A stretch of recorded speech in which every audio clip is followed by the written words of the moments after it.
So hello guys, एक बार फिर आपका स्वागत है एक नए वीडियो में। और गाइस, आप सबको सबसे पहले हैप्पी दीपावली।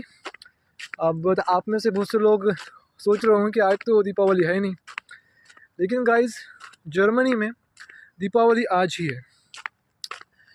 गाइस इंडिया के जैसा जर्मनी में होता नहीं है कि यहाँ पे दिवाली पे कोई मतलब छुट्टियाँ वगैरह रहे। यहाँ पे सब लोग वर्किंग होते हैं, इसीलिए वो उस दिन तो दीपावली सेलिब्रेट नहीं कर पाते। लेकिन जो इंडियन कम्युनिटी डुसेल्डॉर्फ जो है, ये इंडियन पीपल्स के लिए किसी ख़ास दिन जब सब लोगों का ऑफ होता है तब ये कोई इवेंट प्लान करते हैं और फिर तभी सब लोग मिल करके दीपावली सेलिब्रेट करते हैं। तो गाइज़ आज है संडे और आज सभी लोगों का ऑफ है, तो आज ही जो दीपावली का जो प्रोग्राम है वो को थिएटर डुसेल्डॉर्फ में रखा हुआ है। हम उस ग्रुप में ऐड है करके मुझे उसका लिंक आया, तो चलिए चलते हैं, देखते हैं कि जर्मनी में दीपावली किस तरीके से सेलिब्रेट करते हैं। चलिए।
चित्रित केलेलं अजून मला डोळ्यासमोर येतं ते पिक्चरचं गाणं अजूनही. आणि अजून मला असं वाटतं की ही पुढची पिढी जी लेफ्ट अँड राईट बसली यंग मुलं, त्यांनाही तेवढंच, आणि म्हणून मी तर म्हणेन की या लोकांना, नवीन लोकांना, यंग लोकांना पण एक प्रेम आणि शांतताचा किती सुंदर संगम या गाण्यामध्ये आहे हे नक्कीच जाणवेल. आणि असंच छान वाटतंय गाणं ऐकून. मोहित, म्हणजे हे अगदी प्रेमाचं गाणं, तू अगदी प्रेमाने छान छान छान गायलं, सगळ्यांनी अगदी दाद दिली, पण रिअल लाईफ मध्ये तू किती खरंच रोमॅन्टिक आहे. आता आज गौरी नाहीये, गौरी म्हणजे याची बायको, तेच म्हणणार होतो की याचं उत्तर माझी बायको चांगलं देऊ शकते. एक्झॅक्टली, हा प्रश्न खरं तिला विचारायला पाहिजे, पण कोणी जर रेकॉर्ड करत असेल तो आत्ता ते आम्ही हा रेकॉर्ड करून तिला पाठवू शकतो. पण मला नक्कीच वाटतं की त्याच्याकडे आता एवढ्याशा ओळखतो, नक्कीच काय असतं गायकाला त्या भावना पण गाण्यातनं व्यक्त करणं, तशी तुम्ही प्रकृती पण लागते, आणि माझ्या मते ती मोहितकडे आहे. हे गौरीला मी मेसेज देतो. आणि छान वाटलं. आणि अजून एक प्रश्न नक्कीच मी म्हणेन की ड्युसॉल्डोफमध्ये तू पहिल्यांदाच करतोयस, म्हणजे I have seen you performing. आणि मला माहिती नाही की तुम्हाला माहिती की जेव्हा PM मोदी आपल्या बर्लिनला आलेलं तेव्हा ह्याला बर्लिनमध्ये गाण्याचा चान्स मिळाला होता. तेव्हा first time I heard actually. आणि मोहितनी बरेच कार्यक्रम ड्युसॉल्डोफमध्ये पहिलाच कार्यक्रम कसं वाटलं तुला जेव्हा आपण हे सुरुवात केली काहीतरी नवीन करूया? काय वाटतंय ड्युसॉल्डोफमध्ये परफॉर्म करताना? मला खूपच मस्त वाटतंय, कारण बऱ्याच शहरांमध्ये परफॉर्मन्सेस झाले, पण ही कॉन्सर्ट प्लॅन करताना जो काही प्रोफेशनलिझम होतं तुमच्याकडे, की काय करायचंय, काय काय गोष्टी लागणार आहेत, बरं साऊंड कसा असेल वगैरे, सगळं ह्या गोष्टींचा आय गेस एवढ्या मायन्यूट लेवलवरती विचार होत नाही. आणि आय गेस जे आपलं गाणं लोकांपर्यंत चांगल्या प्रकारे पोहोचवण्यासाठी जी काही साधनं लागतात ती सगळीकडे उपलब्ध असतात.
थँक्यू सगळे. आणि मला इथे सांगावं लागतं अतिशय वाटते जेव्हा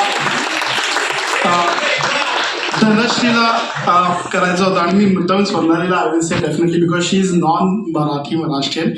but when we were discussing की मला गाणं करायचं आहे, दॅट्स आय थिंक मराठी भाषेचं मराठी लोकगीताचं बळ आहे की तिला सांगितलं की मला लावणी करायची. This is something which I think pulls the other region people towards Marathi culture. त्या लोकगीतासाठी आणि लोकनृत्यासाठी एक जोरदार टाळा झाला पाहिजे. थँक्यू आणि thank you.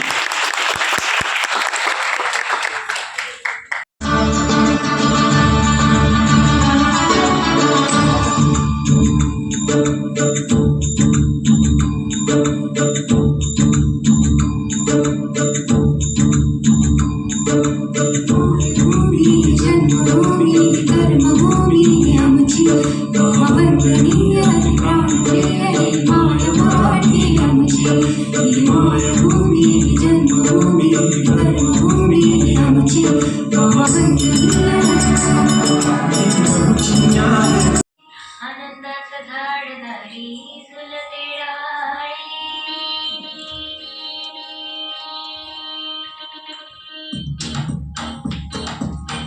Once again, thank you very much. We have a break now.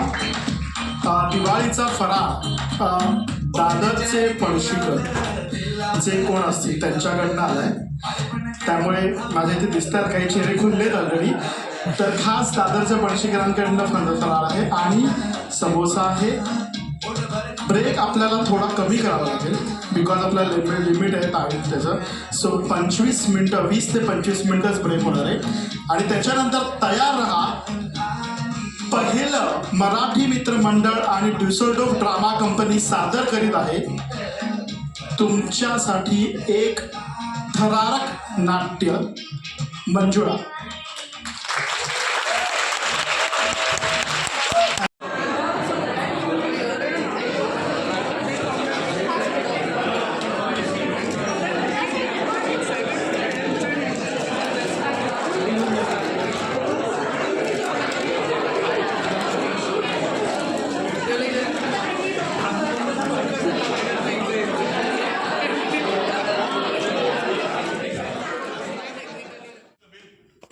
अजून बाहेर लेटर बॉक्स मध्येच का?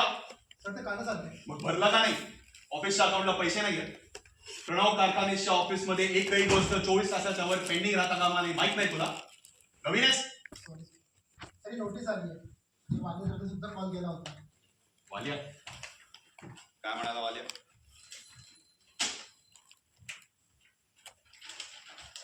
प्रणव कारखानेसला असोसिएशनची नोटीस? बुलशिट. या शहरात मला हरणारा निकाल लागायचा आहे अजून.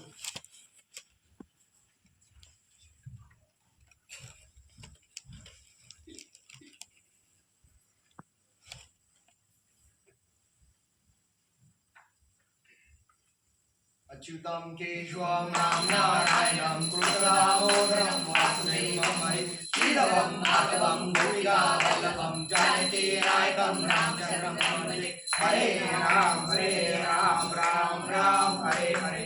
हरे कृष्ण कृष्ण कृष्ण हरे हरे. हरे राम राम राम हरे हरे. हरे कृष्ण कृष्ण कृष्ण हरे हरे.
ड्रामा कंपनी डुसेलडॉर्फ सविनय सादर करत आहोत मंजुळा. लेखक निशिकांत कामत.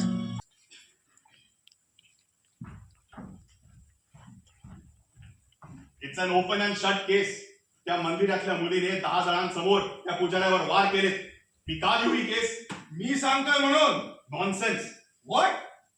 ऍडव्होकेट प्रणव, असोसिएशनला तुमच्या नावाची कंप्लेंट आली आहे. त्या सरकारी वकिलांनी जावळेने ही कंप्लेंट केली आहे. आठवते ना तुम्हाला? जावळे ओळखता ना तुम्ही? हे बघा वालिया, तुम्हाला नोटीस आली की नाही? एकही केस हरलेलो नाहीये मी. तुम्हाला नोटीस मिळाली की नाही?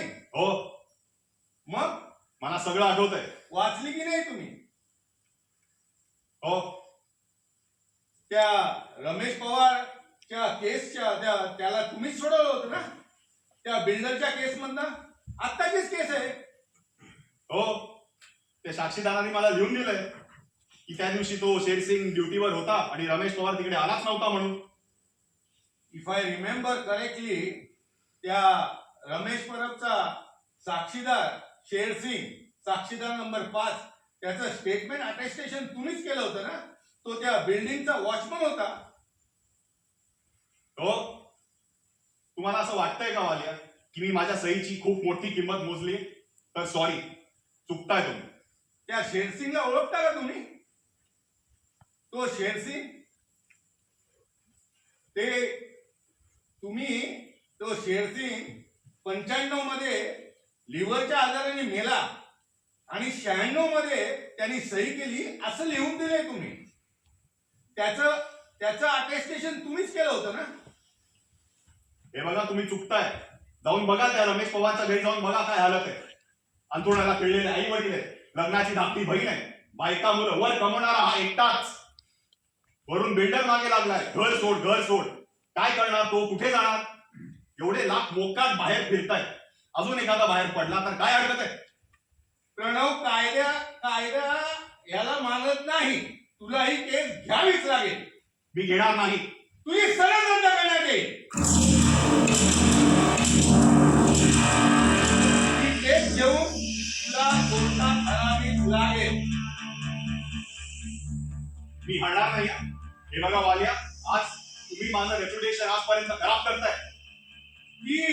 तीच शिक्षा असेल तुझी. नाहीतर सनद. अहो, काय बोलताय तुम्ही? काय बोलते मला व्यवस्थित कळते. प्रणव, तू एक चांगला वकील आहे, पण त्याचा अर्थ असा नाही की तू कायदा हातात घेशील.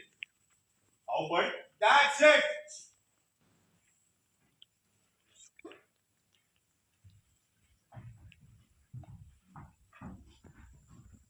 सगळ्यात पहिल्यांदा माझी ओळख झाली आपला तरुण तडफदार थोडासा काय म्हणता येईल उच्छृंखल पण करारी असा प्रणव कारखानीस शुभम पारे.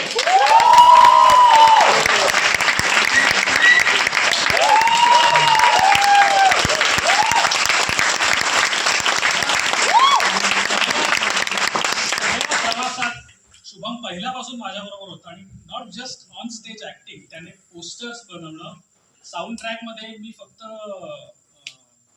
ज्यांनी आपल्याला जो मेन साऊंड ट्रॅक कंपोज केलाय त्यांचं मी नाव घेतलं, पण ते सगळे कट करणं, ते सगळे क्यूने लावून मला देणं, वेळोवेळी त्याच्यामध्ये finishing करणं, सगळं आपलं सगळं शुभमने केलं.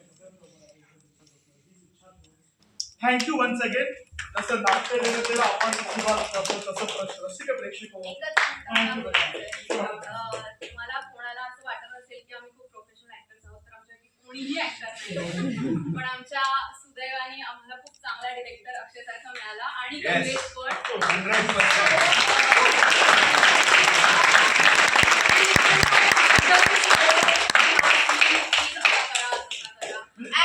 अँड स्पेशल मेन्शन माझ्या नवऱ्याला शुभमला.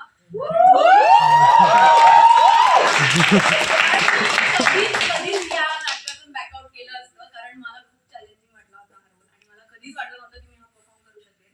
But he was there. तो असा नवरा सगळ्यांना मिळावा.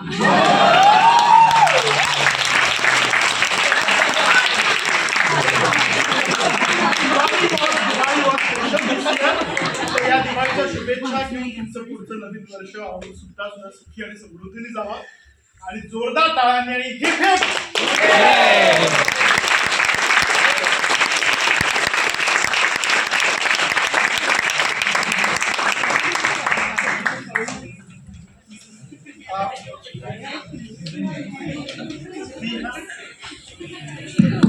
आपल्याकडे हौजीची तिकीट आहेत.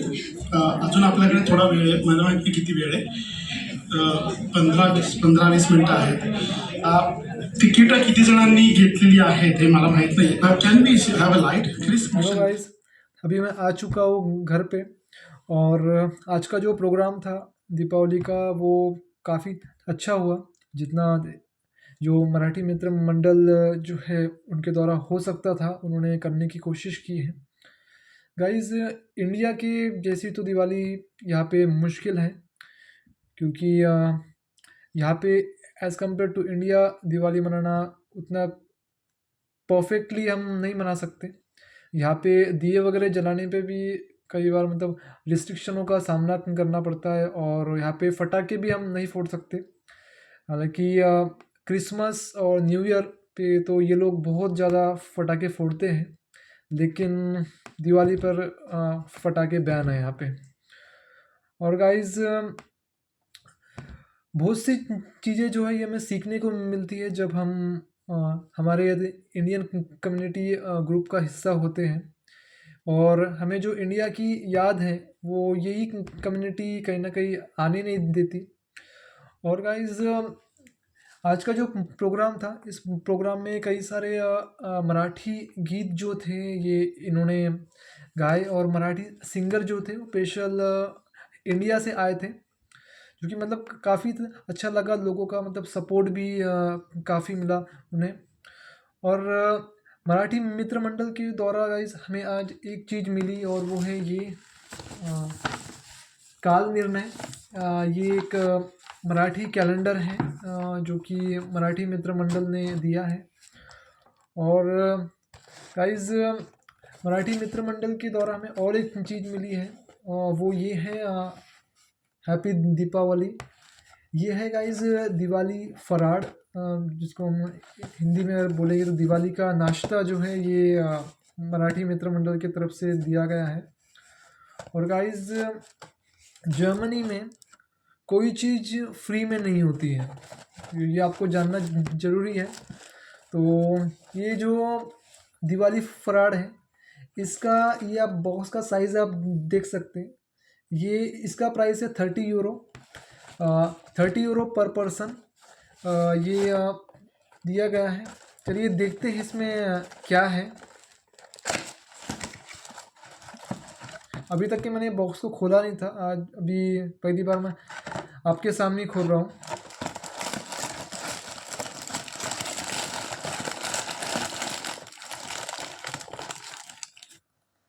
तो गाइस 30 यूरो में हमें क्या मिला है चेक करते हैं।